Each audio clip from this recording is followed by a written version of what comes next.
Hello and good morning.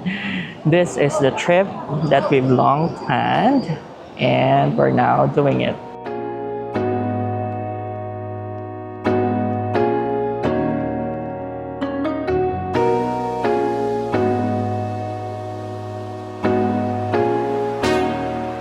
We are going on this trip with our BFFs, our travel buddies, ang tropang Barcelona and Valencia. Yes, this trip is finally happening. So today we are here at the Terminal 3 and Barbie is already in Taipei and I'm flying in, kanina siya nag-fly in the morning I think, and I'm flying in ngayong gabi. I'm taking a red-eye flight. And then susunod, I think a day after will be Marsha and Juname. And then Celeste also. So it's happening, guys. Nandito na. We are conquering Taipei in the best way possible. So our trip is a Barkada trip that we planned for quite a while. And but it's like a reunion thing where we're going to spend some time together in Taipei and kain-kain. Wala itong itinerary, mind you, no sightseeing. It's just us hanging out. So mukhang masaya siya. So join us and I hope you have fun. Ang flight natin ay mamaya pang 11:35. Pero in the meantime, tayo ay kakain muna.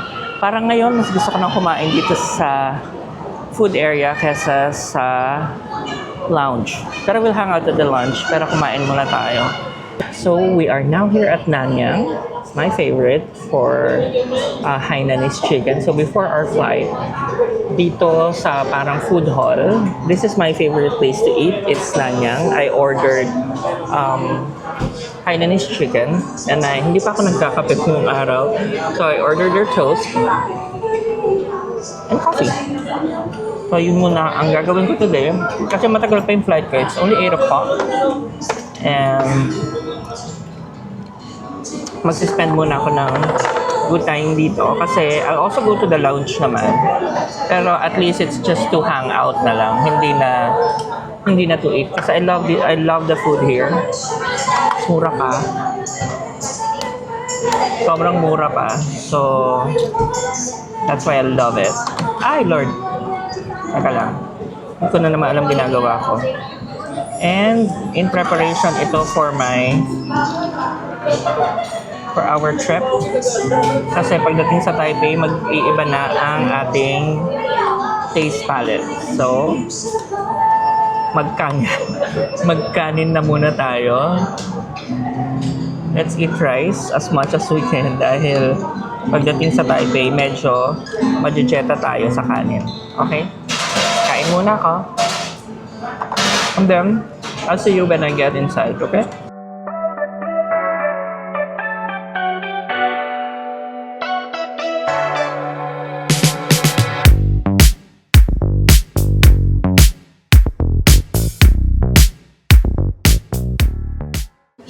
Dito muna tayo sa lounge.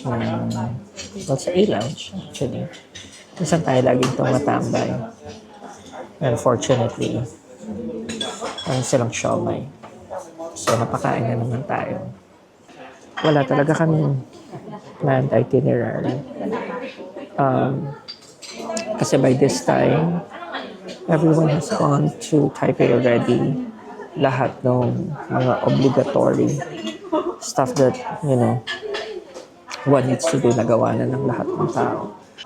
I will be arriving 2 days ahead of June and Marsha because I have my own agenda for my vlog, syempre. Meron ako mga gustong puntahan which hindi pa napaplano, but it's gonna be easier. So for today, ganito lang muna tayo. Kain, relax. And then, before you know it, nasa Taipei na tayo. Hello. Nagulat ako, bigla siyang boarding. So we're now boarded already, and I thought I had a few minutes. Nagpanic talaga ako. Biglang nakita ko doon sa boarding na siya. We're settled in. So this is it.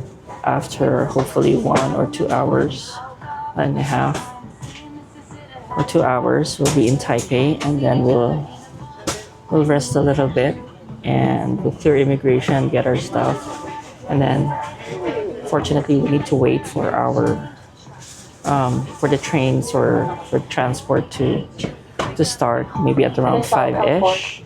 So yun muna, and then I'll see you in a bit.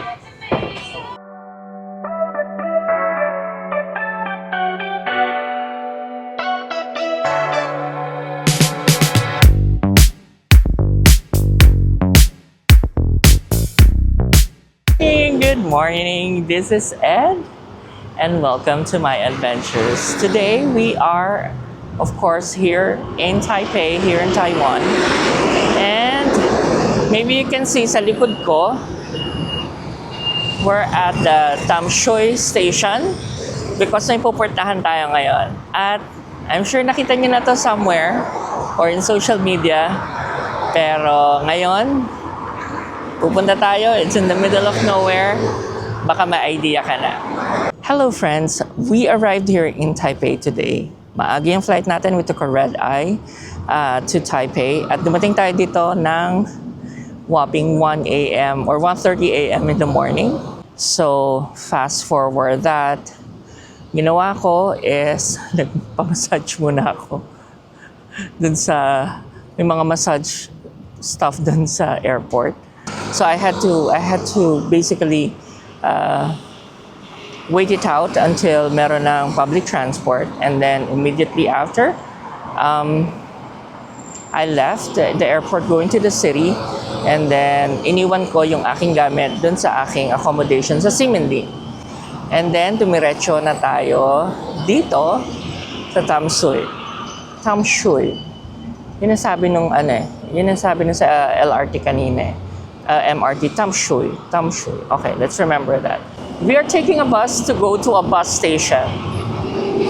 Siguro naman may clue na kayo. But kung wala pa rin, sige. Basta ang pupuntahan natin today, aside of course from Tamsui, is we're going to a bus station in the middle of nowhere. For now, I think I need to grab something to eat kasi sabi ko nga, it's in the middle of nowhere. So kailangan natin ng konting energy, and of course, meron tayong mga kailangang inumin na merong laman ng tiyan natin. So, take on the bus. Chichicha muna tayo. Okay?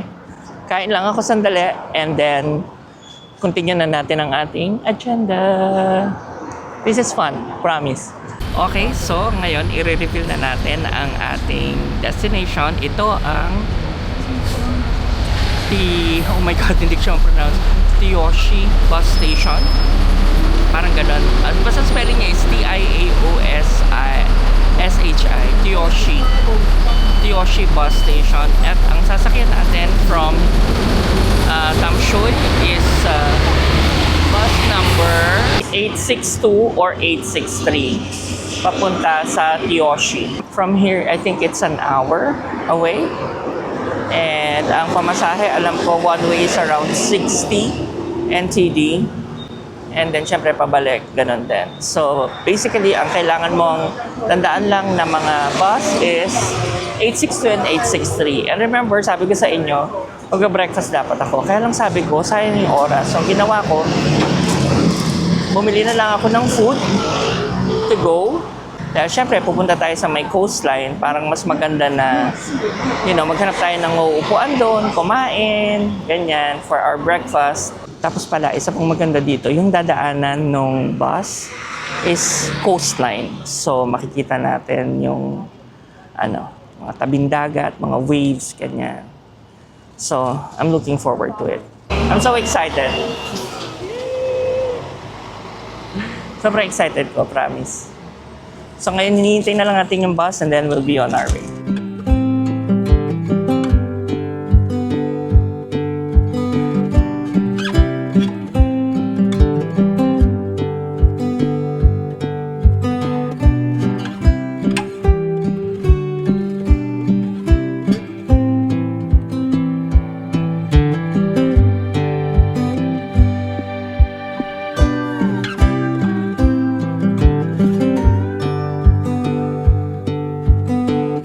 Hi guys, nandito na tayo. Nasa likod natin ang pinakasikat na bus station so far sa social media.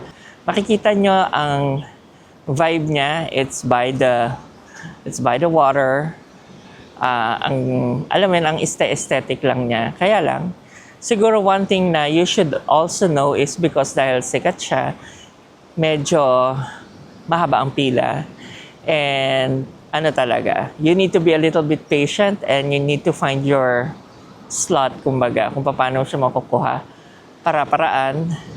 Dahil, syempre, everyone wants to get their shot. So, yun, we've got ours. We powered through everyone else. Of course, in a respectful way.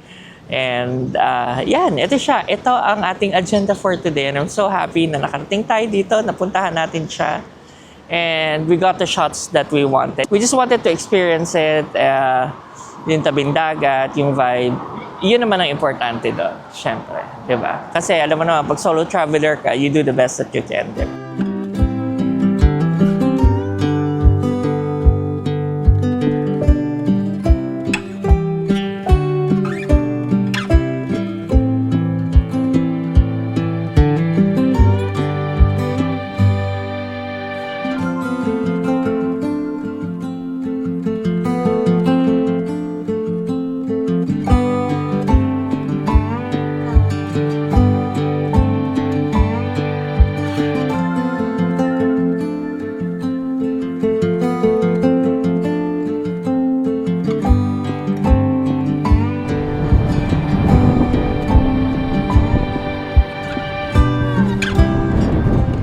So dahil nakuha na natin yung ating mga shots, tayo ngayon ay magre-relax lang sa tabing dagat. And then we'll just, get the feel of the place. And also, siguro, ang tip na mabibigay ko kung pupunta kayo dito for this bus station is, agahan nyo, it's a bit of a drive or it's a bit of a commute siguro. Let's just put it that way. Pero mas, marami naman yung kung magbabas ka. At saka ito na syempre yung bus station mo.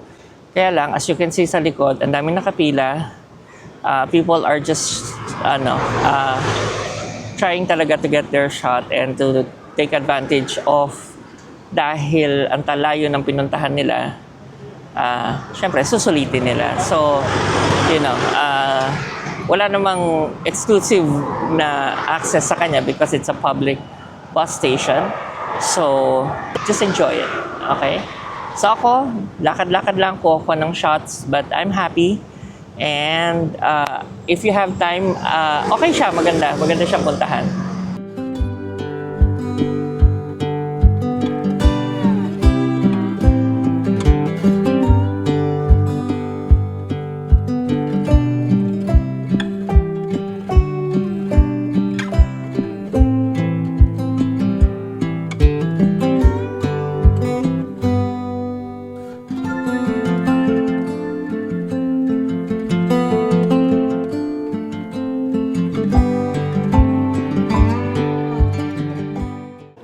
Okay, we are now back here in Chamsö. And we had a very great experience dun sa, nakalimutan ko na naman, dun sa bus stop. Ano kasi i-pronounce? So, the bus ride from there until here is about 1 hour and 8 minutes. So, medyo substantial siya. As in, nakakatulog na ako. And then, yung babaan mo is very close kung saan ka sumakay. So, right now, malapit tayo dun sa Chamsö MRT station. So, hindi pa tayo nagla-lunch. And natsyempohan ko ang aking favorite. Kailangan natin ng energy. So, familiar na siguro sa inyo yung bowl. We're doing Yoshinoya and hindi lang siya beef bowl. Ito yung may combo na may chicken. So, kakain tayo ng rice. Kasi pa tayo nag-rice buong araw. So, this is our food muna for lunch. And then, punta tayo dun sa Chamsö Old Street para sa mga, kung ano-anong pwedeng kainin, ganyan, lakad-lakad lang. Alam niyo naman na favorite ko tong lugar na to kasi it's so chill, so relaxed. Parang ano lang siya, parang it's a place you wanna go to kung gusto mo lang ma-relax yung utak mo, basically. And that's why we're here. And also, yung Chayoshi bus station na yun, there is another way to go there na hindi ka dadaan dito sa Chamsui. Kaya lang, ang downside nun is pagkatapos mo dun sa bus station, wala kang gagawin. But with this one, pwede ka mag-coffee, merong, alam mo yan, dito may gagawin ka pa after mo doon. Diba, hindi yung babalik ka na lang sa train station or magbabas ka ng almost 2 hours. Dito, you can take a break, makakain ka if you need to go to the washroom. Ganon. Marami ka pang magagawa. That's why this is the route I took to get there. Anyway, kain muna tayo.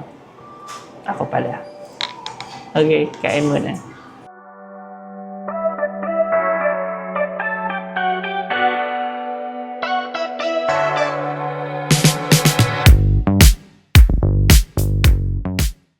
So, before we go back to the city, tayo ay magdi-dessert muna.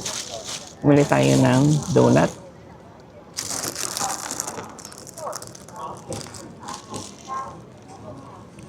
Sugar donut. Ang sobrang lambot. At saka, tea. Milk tea. Dito lang tayo nakaupo sa may harbor area dito sa Chamsui, where people are just chilling out. They're just relaxing. And the weather's good. So this trip talaga, some context sa trip na to. Sa trip na to, nauna lang ako ng 2 days just so I could, check off some stuff na para sa, gusto ko talagang puntahan. Katulad nung pinuntahan natin na yun. Isa yun sa gusto kong puntahan. But, hindi ko kasi alam yung appetite ng mga kasama ko kung nagvo-vlog ako. So, syempre, I have to check with them first. Kaya, I decided na mauna ako. Para may gusto akong gawin, gusto akong puntahan, gusto akong mag-vlog. Naisabay ko na rin siya sa trip na to, di ba? Parang,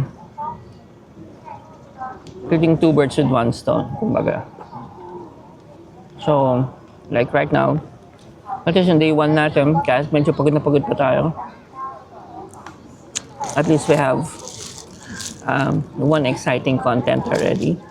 Sobrang happy, kahit pagod. And then after this, papahinga na tayo. We'll go back to the city and then we'll check in and siguro rest muna tayo kasi nararamdaman ko na yung pagod kasi technically gising ako buong araw kahapon. And then 11 o'clock flight, dating ka ng 1 o'clock dito, syempre hindi ka naman nakatulog ng maayos. And then hindi ka pa maka-check-in kasi hapon pa, so you're forced to move around and fill the day with an activity like what we did.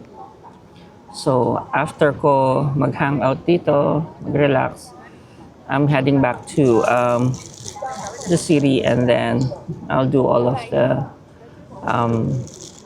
checking in and all of that stuff.